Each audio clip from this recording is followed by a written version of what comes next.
আসসালামু আলাইকুম বন্ধুরা, সবাই কেমন আছেন? তো আশা করছি সবাই অনেক অনেক ভালো আছেন। তো আবারও নতুন একটা ভিডিও নিয়ে চলে আসলাম। তো বন্ধুরা, আজকের ভিডিওর মাধ্যমে দেখাবো আমরা যারা স্যামসাং ফোন ইউজ করি সেই স্যামসাং ফোনের 10টা হিডেন ট্রিক্স। ভিডিওটা একটু লম্বা হবে, বাট সিক্রেট বিষয়গুলো আপনারা এ টু জেড জানতে পারবেন।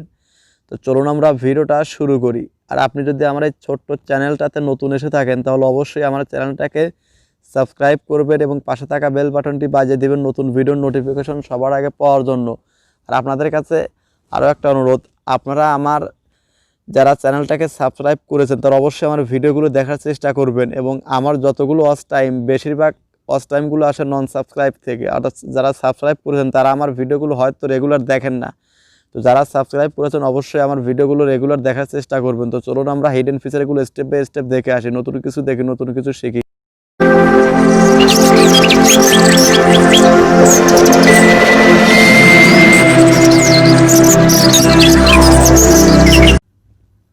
তো বন্ধুরা, আমরা কিন্তু ফাইনালি চলে আসছি আমাদের স্যামসাং গ্যালাক্সি M21 ফোন স্ক্রিনে।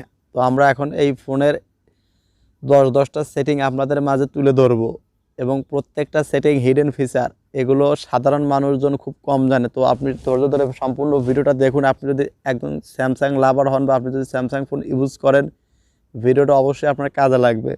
তো চলুন আমরা ভিডিওটা শুরু করি। তো ভিডিওটা শুরু করার পূর্বে ছোট্ট একটা রিকোয়েস্ট, আপনি যদি আমার এই ছোট্ট চ্যানেলে নতুন এসে থাকেন তাহলে ভিডিওতে একটা লাইক দিন, কমেন্ট করুন সুন্দর দেখে এবং চ্যানেলটাকে অবশ্যই সাবস্ক্রাইব করুন। আর আপনি যদি আমার চ্যানেলটাকে ইতিমধ্যে সাবস্ক্রাইব করে থাকেন, থ্যাংক ইউ সো মাচ। সর্বপ্রথম আমরা চলে যাব প্রথম নাম্বার সেটিং, স্যামসাং নোটপ্যাড। তো জাস্ট আমরা এখান থেকে সার্চ করব নোটপ্যাড। এই যে পেয়ে গেছি স্যামসাং নোটপ্যাড। তো দেখুন বন্ধুরা, এইখানে কিন্তু এই প্লাস আইকনে ক্লিক করবেন যে কোনো নতুন নোট তৈরি করা। আমরা জানি যে স্যামসাং এর নোটপ্যাড বলতে কোনো কিছু লিখে সেভ করে রাখার জন্য। তো জাস্ট আপনি যদি এখান থেকে কোনো কিছু লিখে সেভ করেন তাহলে এখান থেকে আপনি টাইটেল দেবেন, টাইটেল দিয়ে জাস্ট আপনি এখান থেকে আপনার ইচ্ছা মতো যে কোনো নোট আপনি এখানে করে রাখতে পারবেন। বা সেভ বাটনে ক্লিক করলে এই অপশনটা আপনার সেভ হয়ে যাবে। তো দেখুন এই যেখান থেকে আপনার সেভ অপশন আছে। এর বিশেষত্ব হিডেন ফিচারটা এখন আমি আপনাদের দেখিয়ে দেব।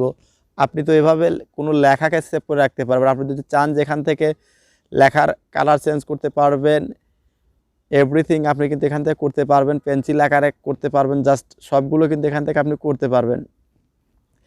তো এর যে মজার ফিচার সেটা এখন দেখুন। এই আইকনটাতে ক্লিক করুন। এই আইকনটাতে ক্লিক করার পর দেখুন এখানে কিন্তু তিনটে অপশন আপনি এখানে দেখতে পারবেন। দেখুন এই যে অপশন, এই যে তিনটা অপশন কিন্তু আপনি এখানে দেখতে পারতেছেন। ইমেজ, ভয়েস রেকর্ড এবং অডিও ফাইল। এই ইমেজে ক্লিক করার পর আপনি এই নোটপ্যাডে আপনার যে কোনো ফটোকে আপনি সেভ করে রাখতে পারবেন। জাস্ট আমি আপনাদের প্রমাণের সুবিধার্থে একটি ফটো সেভ করে দেখিয়ে দিব। তো ধরুন আমি এখান থেকে জাস্ট আমার এই ফটোটা আমি সেভ করে রাখব। দেখুন এখানে কিন্তু সেভ করার সাথে সাথে এখানে সেভ বাটনে ক্লিক করলে কিন্তু সেভ হয়ে গেছে। দেখুন এটা কিন্তু অলরেডি সেভ হয়ে গেছে। দেখুন আমরা এখন ব্যাক বাটনে ক্লিক করব। ব্যাক বাটনে ক্লিক করার পর দেখুন এখান থেকে কিন্তু আমাদের এই যে দেখুন উপরে কিন্তু টাইটেল, তারপরে কিন্তু ইমেজ, এটা কিন্তু শো হয়ে গেছে। তো জাস্ট আপনি আবারও চলে যাবেন প্লাস আইকনে ক্লিক করে এখান থেকে আপনি চাইলে ঠিক একইভাবে ভয়েস রেকর্ড করতে পারবেন। দেখুন এখানে ভয়েস রেকর্ড করবেন, এখানে ক্লিক করার পর এখানে আপনার এখানে মাইক ভয়েস আইকন আসবে, কারণ এখানে আমার স্ক্রিন রেকর্ড চালু আছে যার জন্য কিন্তু ভয়েস আইকনটা কিন্তু আসতেছে না। তো জাস্ট আপনাদের এখান থেকে ভয়েস রেকর্ড বা অডিও ফাইল, অডিওটা আমি দেখিয়ে দেই। এখান থেকে যে কোনো অডিও ফাইল আপনি ইনপুট করতে পারবেন। তো জাস্ট গেল স্যামসাংয়ের, এই গেল নোটপ্যাডের কাজ। তো এখন আমরা চলে যাব এই স্যামসাং ফোনটা দিয়ে আপনি যে কোনো প্রকার অ্যাপ্লিকেশন হাইড করে রাখতে পারবেন এক ক্লিকে। কোনো রকম থার্ড পার্টি অ্যাপ্লিকেশন আপনাকে ইউজ করতে হবে না। তো জাস্ট এর জন্য আপনারা চলে আসবেন হোম বাটনে, অর্থাৎ ফোনের একদম হোম পেজে। জাস্ট এসে ডাবল ট্যাপ করে লং প্রেস করবেন। করার পর দেখুন এখান থেকে আপনি সেটিং অপশনে চলে যাবেন। সেটিং অপশনে চলে যাওয়ার পর দেখুন এই যে নিচে কিন্তু লেখা আছে হাইড অ্যাপস। তো জাস্ট এখানে ক্লিক করবেন। তো হাইড অ্যাপসে ক্লিক করার পর দেখুন এখান থেকে কিন্তু আমার এর আগে কিন্তু দেখুন কয়টা অ্যাপ্লিকেশন হাইড করা হতো। জাস্ট এগুলো আমি ডিলিট করে দিয়ে আমি আপনাদের নতুন করে হাইড করে দেখিয়ে দিচ্ছি। তো দেখুন আপনাদের দেখানোর জন্য আমি এখান থেকে কি করব, জাস্ট এই যে দেখুন জাস্ট দুটো অ্যাপ্লিকেশন দেখুন, এই অ্যাপলকটা এবং এই ক্যালকুলেটর দুইটা অ্যাপ্লিকেশন আপনাদের হাইড করে দেখিয়ে দিলাম। তো জাস্ট এখানে ডান অপশনে ক্লিক করবেন, অ্যাপ্লিকেশন কিন্তু হাইড হয়ে গেছে। দেখুন এখান থেকে আপনি যদি সার্চ করলে কিন্তু ক্যালকুলেটর এবং সেই অ্যাপ্লিকেশনটা কিন্তু এখন নেই। দেখুন অ্যাপ্লিকেশনটা কিন্তু অলরেডি কিন্তু হাইড হয়ে গেছে। তো এই গেল আরও একটা হিডেন ফিচার। তো আবারও আমরা চলে আসলাম হোম পেজে, জাস্ট আবারও লং প্রেস করব, সেটিংয়ে যাওয়ার পর দেখুন এইখানে যে আপনার একটা সেটিং আছে, দেখুন এই যে হোম স্ক্রিন গ্রিড অথবা হোম স্ক্রিন লেআউট। তো জাস্ট এইখানে দেখুন 5 এবং 5 করা আছে। এই বিষয়টা বলতে কি, আমি দেখুন 5 এবং 5 করা বলতে এই যে আপনার হোম স্ক্রিনে যে অ্যাপগুলো শো করবে সেটা 5:5, অর্থাৎ লম্বা দিকেও 5টা এবং প্রশস্তর দিকেও 5টা। তো দেখুন এখানে 5 করা আছে, জাস্ট আমি এখানে 4 আর 5 অথবা 4 আর 6 করে দিলাম, জাস্ট সেভ। দেখুন এই যে আপনি দেখুন 1 2 3 4 এবং এইদিকে দেখুন 6টি, 1 2 3 4 5 6 এবং 4 6। এটাও আরও একটা হিডেন ফিচার। তো এরপর আমরা চলে যাব ডায়াল প্যাডে। তো ডায়াল প্যাড আসার পরে দেখুন এখানে কিন্তু অনেক কিপ্যাড, রিসেন্ট এবং কন্ট্যাক্ট। তো দেখুন কিপ্যাডে জাস্ট আপনার যে কোনো নাম্বার নতুন করে তুলে কল দিতে পারবেন এবং রিসেন্টে আপনার সাম্প্রতিক নাম্বারগুলো দেখিয়ে দিবে। জাস্ট কন্ট্যাক্ট আসবেন, কন্ট্যাক্ট আসলে আপনার সেভ করা নাম্বারগুলো দেখিয়ে দিবে এবং এখানে যদি প্লাস আইকনে ক্লিক করেন আপনি যে কোনো নতুন নাম্বার এখান থেকে সিম, গুগল এখান থেকে অ্যাড করে নিতে পারবেন। তো জাস্ট এটা আমরা করব না, আমাদের দরকার হিডেন ফিচার। তো জাস্ট আমরা ব্যাক করে চলে যাচ্ছি। হিডেন ফিচারে যাওয়ার পর দেখুন এই 3 ডট মেনুতে ক্লিক করবেন। ক্লিক করার পরে এইখান থেকে দেখুন অনেকগুলো পপ আপ মেনু কিন্তু আপনি এখানে দেখতে পারবেন, অসংখ্য পপ আপ মেনু কিন্তু আপনি এখানে দেখতে পারবেন। দেখুন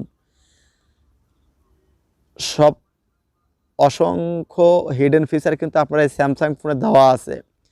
জাস্ট আমরা যারা স্যামসাং ফোন ব্যবহার করি তারাও কিন্তু অনেকে এই গোপন ফিচারগুলো জানি না। তো যার জন্য আমাদের এই ভিডিওটা করা। তো জাস্ট ভিডিওটা দেখে যদি একটু ভালো লাগে তাহলে ভিডিওতে অবশ্যই এখনই একটা লাইক দিন, সুন্দর দেখে একটা কমেন্টস করুন, যেন আপনাদের জন্য ভিডিও তৈরি করতে আমরা উৎসাহ পাই। দেখুন এখান থেকে show message, hide, block call, record call, এখান থেকে যে আপনি রেকর্ড করেন, রেকর্ড কল যেটা একটা ইম্পর্টেন্ট বিষয়। এখানে দেখুন রেকর্ড কলের সাথে দেখেন আমার যে কলগুলো রেকর্ড সেগুলো কিন্তু এখানে শো করতেছে। তো জাস্ট আমরা এখানে ক্লিক করব। ক্লিক করার পরে কিন্তু এই রেকর্ডগুলো কিন্তু আপনি এখান থেকে যে কোনো জায়গায় শেয়ার করতে পারবেন, ফোল্ডার তৈরি করে রাখতে পারবেন। জাস্ট আমরা এখান থেকে সেটিংয়ে ক্লিক করব। ক্লিক করার পর কিন্তু আপনি এখান থেকে ফাইলগুলোকে সেভ করে কমিয়েও রাখতে পারবেন। দেখুন এখানে কিন্তু অসংখ্য ফাইল কিন্তু এখানে দেওয়া আছে। তো জাস্ট আমরা ব্যাক করে চলে আসবো। এখন এর আরও একটা ফিচার আছে, জাস্ট এই স্যামসাং ফোনে কিন্তু আপনি অডিও অটো কল রেকর্ডিং চালু করে রাখতে পারবেন খুব সহজে। দেখুন এই যে রেকর্ডেড কল, এই সেটিংয়ে যাবেন। সেটিংয়ে যাওয়ার পর দেখুন এখানে কিন্তু অনেকগুলো অপশন চালু আছে। দেখুন এই যে আমি আপনাদের দেখিয়ে দিচ্ছি, এই যে recording call, auto recording of, এটাকে অফ আছে। জাস্ট এটাকে আপনি যদি চান যে আপনি অটো রেকর্ড চালু করতে চান, জাস্ট এখানে ক্লিক করবেন। ক্লিক করার পর দেখুন এখানে রিসিভ নোটিফিকেশন আফটার কল আর রেকর্ডেড, এইটা আপনার রেকর্ড হওয়ার পর কিন্তু আপনাকে নোটিফিকেশনতে জানিয়ে দেবে। তো এটা যদি চান যে আমার দরকার তাহলে এটা অন করে রাখবেন, না হলে অফ করে রাখবেন। তো জাস্ট অন করে রাখলাম। আর আপনি যদি এখান থেকে মনে করেন যে আপনি অটো রেকর্ড অন করবেন তাহলে এই বাটনটা আপনাকে অ্যানাবল করতে হবে। তো জাস্ট আমরা এই বাটনটাকে অ্যানাবল করে দিলাম।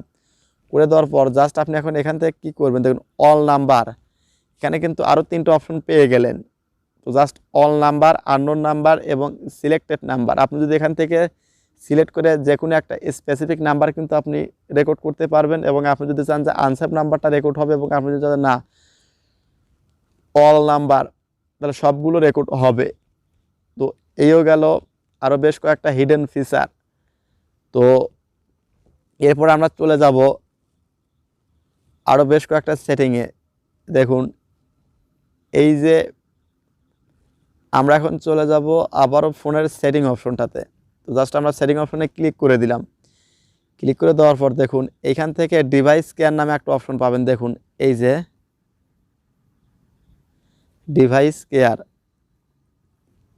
তো ডিভাইস কেয়ার নামে অপশন পাবেন। দেখুন এই যে লেখা আছে ডিভাইস কেয়ারে ক্লিক করবেন। ক্লিক করার পর এখানে আপনার ফোনের যাবতীয় পারফরমেন্সগুলো চেক করা হবে। দেখুন চেক করে আপনাকে বলা হয়েছে ব্যাটারি কত পার্সেন্ট আছে, স্টোরেজ কত পার্সেন্ট আছে, মেমোরি কত পার্সেন্ট আছে, সিকিউরিটি কত পার্সেন্ট আছে। দেখুন সিকিউরিটি ডিঅ্যাক্টিভ করা আছে কত পার্সেন্ট, ক্লোজ দেখুন, closed background apps and run checks. দেখুন আমার 100টার ভিতরে 96টা অ্যাপ কিন্তু ব্যাকগ্রাউন্ডে বন্ধ আছে। তো জাস্ট আমরা এটাকে ফিক্সড করার জন্য কোনো অ্যাপ যদি আপনার ব্যাকগ্রাউন্ডে ডাটা খেয়ে থাকে বা আপনার ডাটা যদি কনজিউম করে, তাহলে এখানে অপটিমাইজ নাও এখানে ক্লিক করবেন। ক্লিক করার সাথে সাথে কিন্তু আপনার ব্যাকগ্রাউন্ডে চলা অ্যাপগুলো বন্ধ হয়ে যাবে। দেখুন এই যেখানে কিন্তু 4টে অ্যাপ কিন্তু ক্লোজ হয়ে গেছে অটোমেটিক। দেখুন 4 ব্যাকগ্রাউন্ড অ্যাপস ক্লোজড। এখন 100/100 জাস্ট ডান। দেখুন এখানে কিন্তু লেখা চলে আসছে অল গুড। তো এই যে স্যামসাং ফোনের মোটামুটি যে হিডেন ফিচার 10টা বা 12টা হিডেন ফিচার আপনাদের মধ্যে শেয়ার করলাম। যদি মনে করেন যে ভিডিওটা দেখে নতুন কিছু শিখলেন বা একটু উপকার হয়েছে, তাহলে ভিডিওতে অবশ্যই একটা লাইক দিন, কমেন্টস করেন, আর চ্যানেলটাকে অবশ্যই সাবস্ক্রাইব করবেন। তো ধন্যবাদ সবাইকে সম্পূর্ণ ভিডিওটা কন্টিনিউ করার জন্য।